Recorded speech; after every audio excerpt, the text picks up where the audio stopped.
Another man who's on a mission is a man that's sitting right across me right now as I say this to you. He's a man who picked actually this song that you're listening to. He is a lord of diamonds. He is a man who is really in the top 1% of his profession.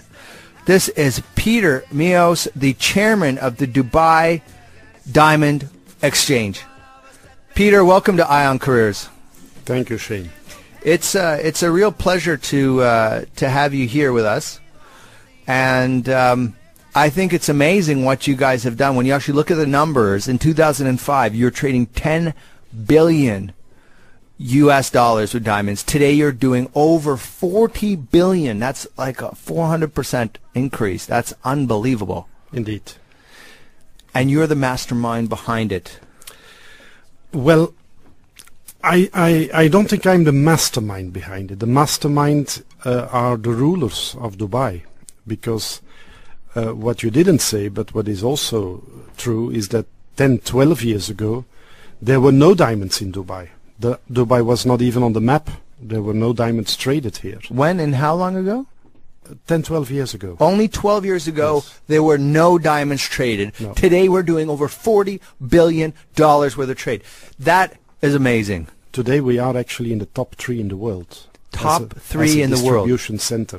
Wow. So it was the rulership of Dubai who, in the beginning of the millennium, basically had ideas and said, well, we have a unique position. The place on earth of Dubai is in between the Far East, South Asia, and on the other hand, Africa. Africa produces 60% of all rough diamonds in the world. And we see that in Europe there are all kinds of heavy regulatory policies. We see that the Indian diamond community is having difficulties in Belgium. And why don't we create a possibility here in a tax-free environment? And that's an idea which was launched just 10 years ago when the DMCC was established. Ahmed bin Sulaim, our chairman, was there. He was only in his early 20s then. So yeah, indeed. Talk about a man on a mission. This guy indeed has built the Emirates' largest free zone. He's now building the largest office tower in the world. And he's also the mastermind behind bringing Kobe Bryant down to Dubai for was something we all enjoyed. So we have to send our kudos out to the man behind DMCC. But sorry, I got excited because that it's just such an inspiring area to be in.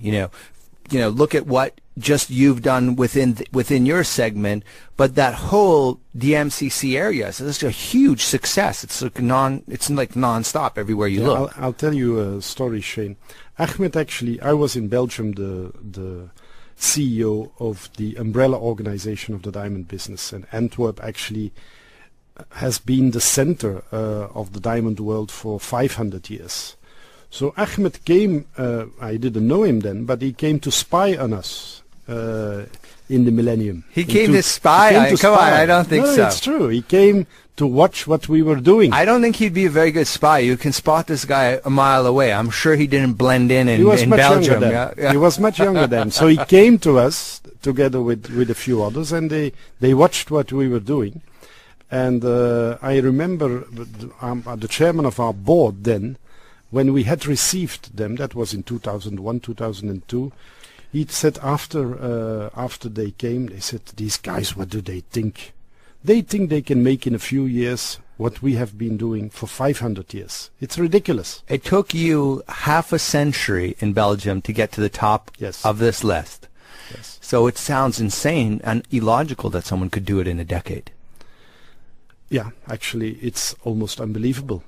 And should not forget, we are now in the top 3, but the other phase, the next phase is there to come. Because for almost 70 years, all diamonds in the world, rough diamonds, were distributed out of London. This week is the last so-called site week of the De Beers in London. That means all the customers that buy rough diamonds for 80 years came to London to buy their box. From next month, it will be done in Botswana. in Gaborone, because I wasn't expecting that. I wasn't expecting Botswana, but I guess I'm not in the diamond trade. That's why. Botswana has the I largest... thought you were going to say Dubai. That's why. Well, let me come to the next point. Why Botswana? Botswana has always been up there, I guess. No, Botswana has the largest diamond mine in the world, the Jwaneng mine. So it's the richest mine in the world, and they produce about $3 billion of diamonds. Wow. And De Beers owns this mine together with the government of Botswana. I wish I owned that. What's in this for us is, in the past, these diamonds from De Beers went from London to Antwerp, and then from Antwerp they were redistributed for Mumbai, China, whatever. Now they are all in Gaborone, and they have to end up again in India and in China.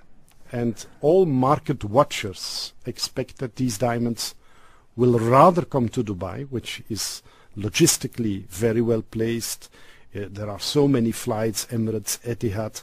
There is a tax-free environment. There is an ease of doing business. There is general hospitality for foreigners to come here to do business.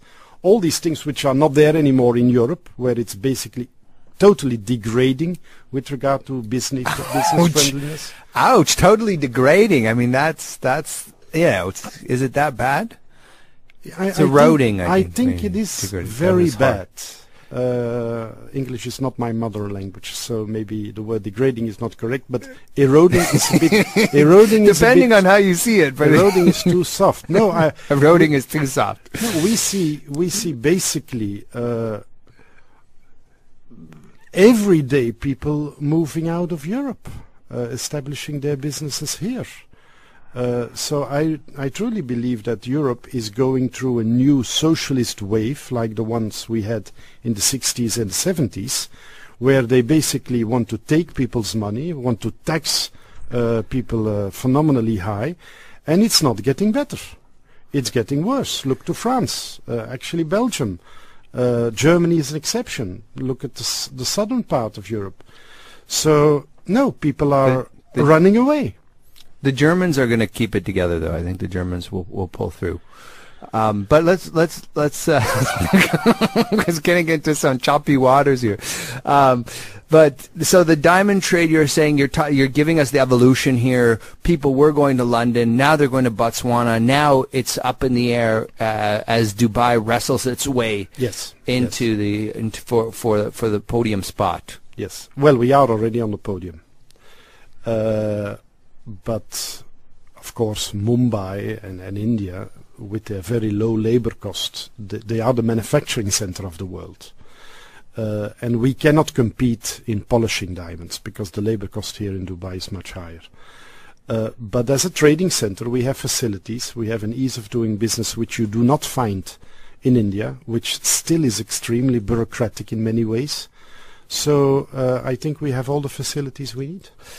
This is Peter Meeus, the chairman of the Dubai Diamond Exchange. He's giving us the insider secrets of what is going on in this business, where are these diamonds coming from, where are they going, and who's at the top of this industry.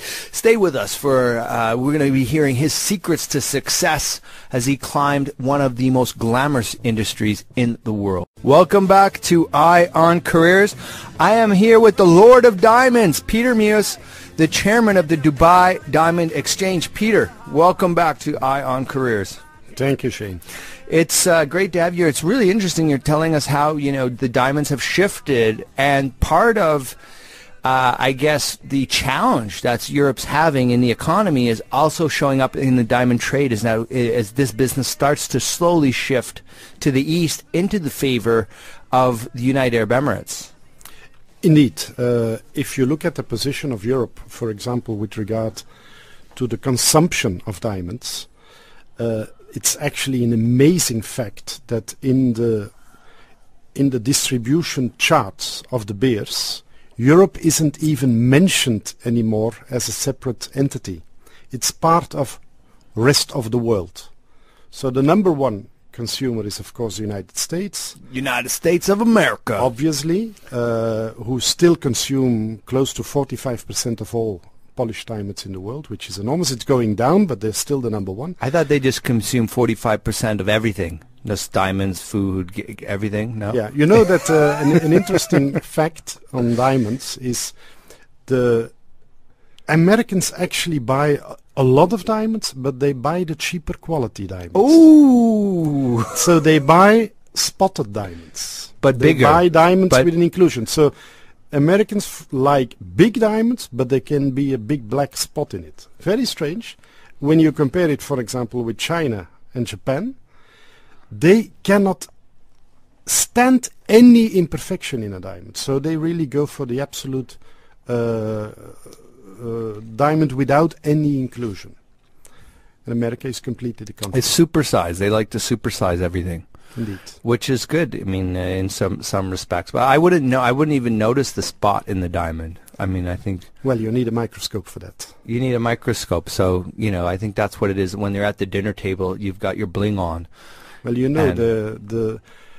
when I joined the business, Diamondaires actually told me there's one thing you need to know. That is, people buy diamonds and they pay for something you cannot see with the naked eye.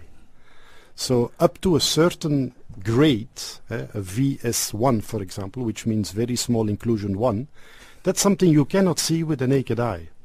So a diamandaire would never buy a loop clean stone for his own wife. Because you cannot see it. Nobody will ever be able to see that there is an inclusion. So if I get a D clear or I get like an N, you couldn't tell the difference from the naked eye? Yes, of course. Oh, you could. Of course. An N is an extremely low and yellow color. A D is a very, very white, so you would see extremely that. white color. But another thing you should know is that, for example, many people put their diamonds in gold. And of course the color of the very, very white color suddenly goes down a few levels when you put it in gold. So if you really want to put your diamond in gold, then don't buy a D color. Buy that's why they had the white gold and everything, and that's when the white gold came out for the diamonds. In white gold you can of course put very white diamonds, obviously. Then the white of the diamond is much more clear. So what's the story behind you actually coming down here to Dubai? Because I understand there was maybe a little bit of friction, as they may say, before you decided to jump on a plane. Became the CEO of this Diamond High Council in Belgium in 1999 when I was 36. And I really thought this is the job of my life. At 36 years old, yes. You're a high flyer. That's speed again. This has been one of the themes this evening is speed. Yeah, well, it was something I really wanted to do, and I did it with all my heart. It was actually also not easy because 3 months after I became CEO, suddenly this whole blood diamonds thing came out. So we had to defend ourselves from all sides against attacks. Suddenly all these CNBC, CNN stand on the front of our door. Is that true though? There's a bit about that. Some of the diamonds have basically. In these days, it was true. In these days, Africa was full of a lot of civil wars. There was Sierra Leone. There was a big civil war going on in Angola. They had been fighting for 25 years between the regime of Dos Santos and. So we've come a long way from that. Yes. Today there are actually no blood diamonds anymore. It's a tiny, tiny part of a percentage, maybe 0.2%, because Venezuela, for example, is not part of the Kimberley Process scheme, but that's more because of political reasons with the US than with any other reason. Yeah, we'll just there leave is that. Guinea, where there are some problems. Now there has been, as you know, a putsch in the Central African Republic, so you could consider this small portion conflict diamonds. So you're basically the Diamond High Council is probably the top diamond council in the entire world at that time. Yes. So you are the #1 diamond guy in the world at that moment. Well, you're the Lord maybe a little of bit diamonds. exaggerated, but I was definitely in Belgium. There could only be 4 or 5 other guys who could even, it was the #1, isn't it? Definitely in Belgium. You're being definitely in Belgium. We're embarrassing you. I was the public figure No, in it was. Belgium. It was very, very, very, very senior post. Yes. for this profession. Yes. And so everything's going swimmingly until what happened? Yeah, well, I had to cope with a lot of conservatism in the trade. At a certain moment, we actually all knew that we were losing market share. And we had actually, the Diamond High Council had its own laboratory. Diamonds are graded according to certain standards, and we had the second largest lab in the world called HRD, like the Gemological Institute of America, GI. So I went through a whole battle with my board saying we have to internationalize this because this will bring out our brand, Antwerp. And it was approved, and then it was approved again, and then there was a budget approved, and then I went actually to New York, and I went to Mumbai, and I found space. We started recruiting people, managers. And at the very last moment, they stopped it. They said, no, this is our own intellectual knowledge. We're not going to internationalize. And the reality is that now they did what actually they opposed me to do, because it was the right thing. But I got so upset with this almost backward mentality and conservatism that we got into a big fight. It was an all-out brawl. Yeah. The wild dogs going at each other. Sorry. And I basically decided to leave. I said, I'm going to leave. And it was then in these days that Ahmed bin Sulaim, approached me through. But this was a very public fight because you guys were fighting in the media. It was a very public fight, and it was actually a battle which I was going to lose, because I'm the CEO, but the board of directors is the board of directors, and the moment would come that they would just kick me out for something I want to do good for them. Eh? Yeah, that's what was so upsetting. This happens a lot, though. I think you see this. It's anyway, not uncommon. If I look back to it, the fact that happened to me was the best thing that happened in my life, because it basically urged me to rethink what I was doing, and it actually brought me to Dubai, where I'm now for 8 years, and I'm very happy that all these things happened. But I was not very happy then. I was actually, for a year and a half, very unhappy and actually very angry with what happened. Many sleepless nights. You thought this was the worst thing that could happen to your career. You thought it was a career killer. But it was actually, your curse was your blessing. Absolutely. It's the best thing that happened in my life. And actually the people that did it to me, last time, I haven't told them personally yet, but I will build a statue in gold for them here in Dubai.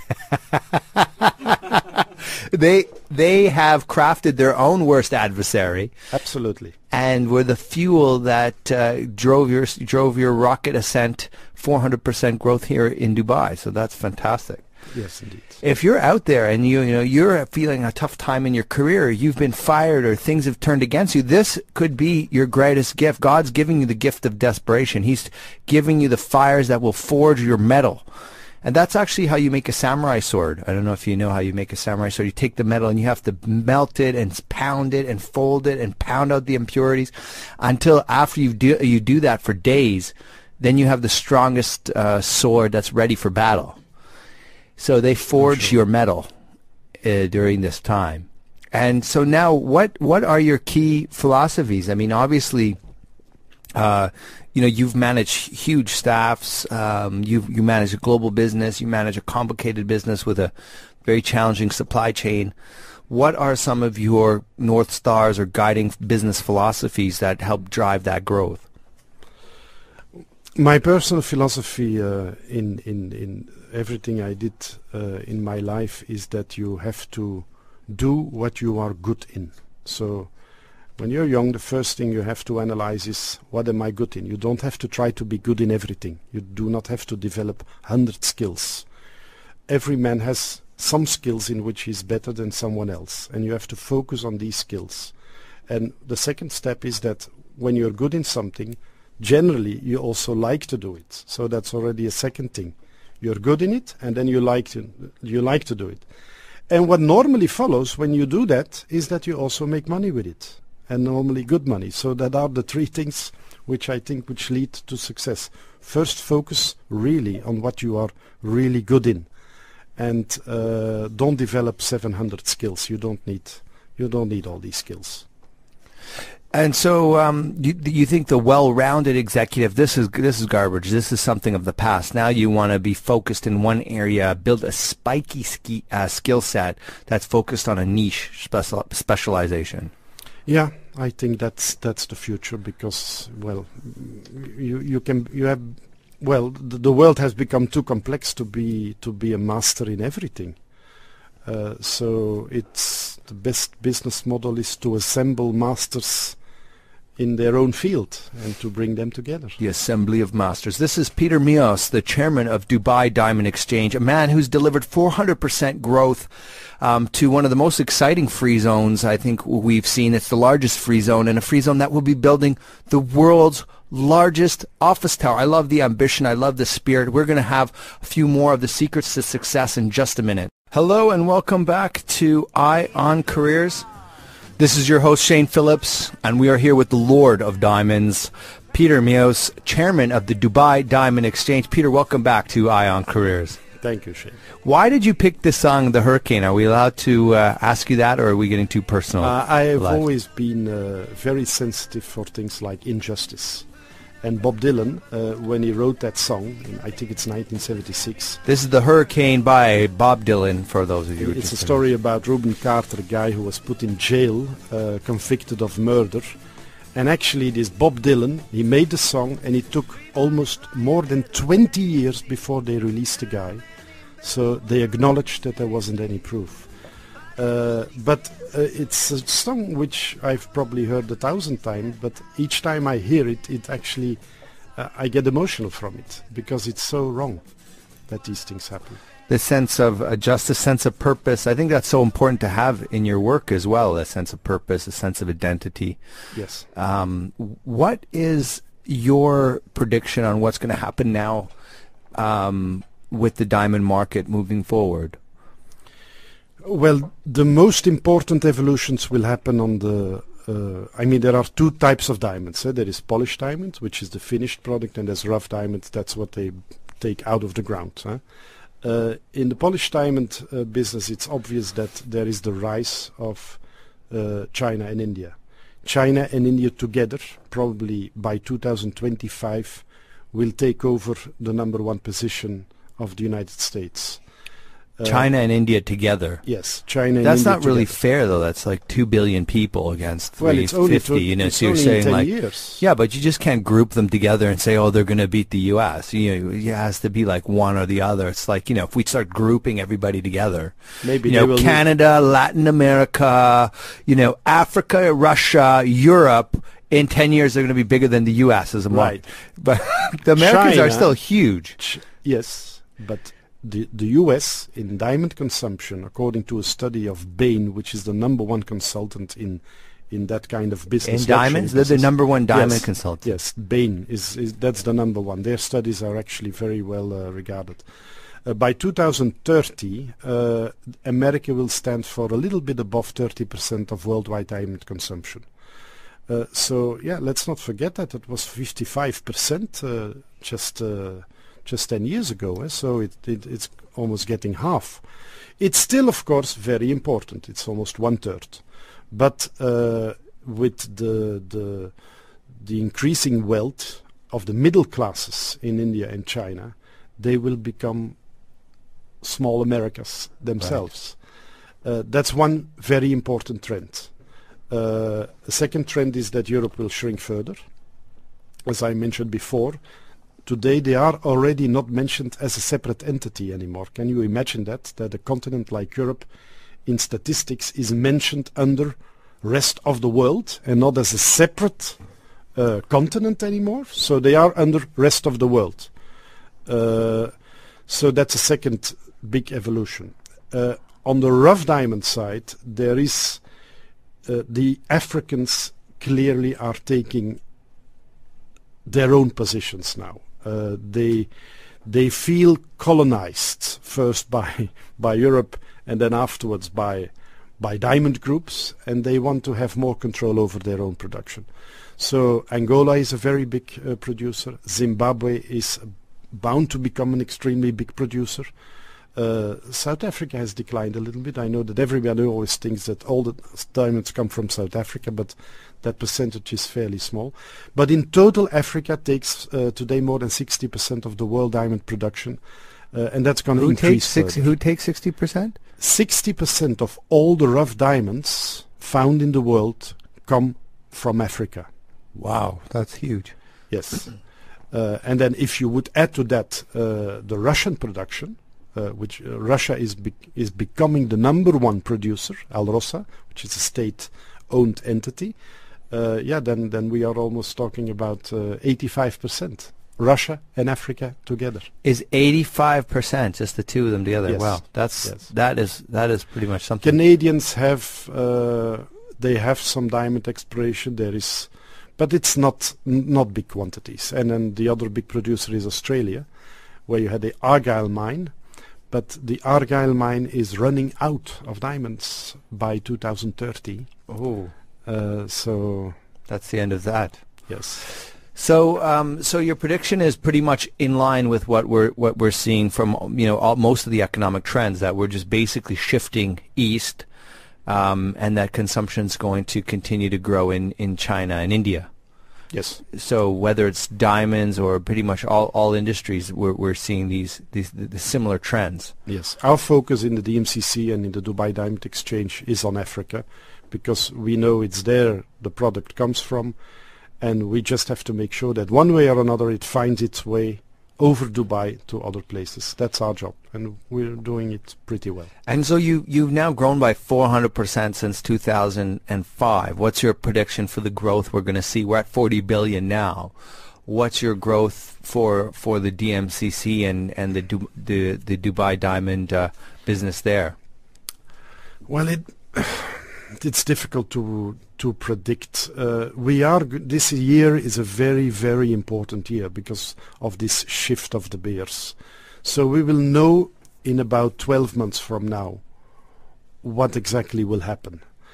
But if indeed happens what people say will happen, what market watchers say, and that is that most of these diamonds will actually be redistributed from Dubai, then we have the potential in the next 5 to 10 years to become not the #1, but at least the #2.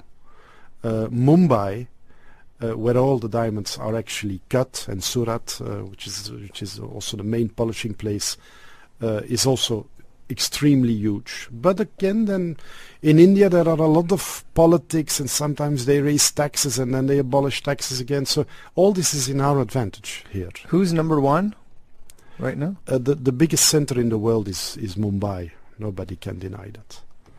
Wow. Okay. Well, just as we close up here, what's your final advice for anyone who wants to chase their dream or get into the top 3 of their business? I think first of all, allow yourself to dream. I think that's something everybody should do. Don't limit yourself. But once you have a dream, I think you need also discipline to make your dream come true. Self-discipline is really quite important. It goes with a lot of hard work. There's nothing for free. There are no gifts. There's no free lunch. So you can dream, but you have to work hard to get where you want to go. Yeah, you think you're worth more, get out there and earn it. You think you're going to make it to the top, you got to get out there and prove it. There's no free lunches. I love that.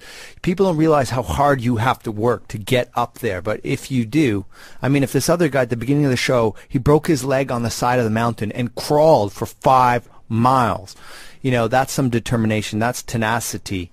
And I think that's one of the great parts of your story as well, is you just refuse to give up, and you're continuing to push the diamond trade forward at light speed. So we're really cheering for you. It's an inspirational story, whether you're in diamonds or not. Anyone who's delivering that kind of growth, we're excited by it, and just the fact that you're now striving to build the world's largest optional. So thank you so much for taking the time to come out and share your story with us here on Ion Careers. Thank you very much for inviting me, Shane. That's Peter Meeus. He is the chairman of the Dubai Diamond Exchange. We are coming up to the end of Eye on Careers now. We want to say a big congratulations to Jackie, who won the Billionaire Moment, picking Bruce Lee. Be like water, my friend. This was one of our quotes, and thanks to everyone who's SMS'd us in their quotes and thoughts. We want to wish you all the best as you chase your dreams. Until next week, I'm Shane Phillips, and this is Eye on Careers.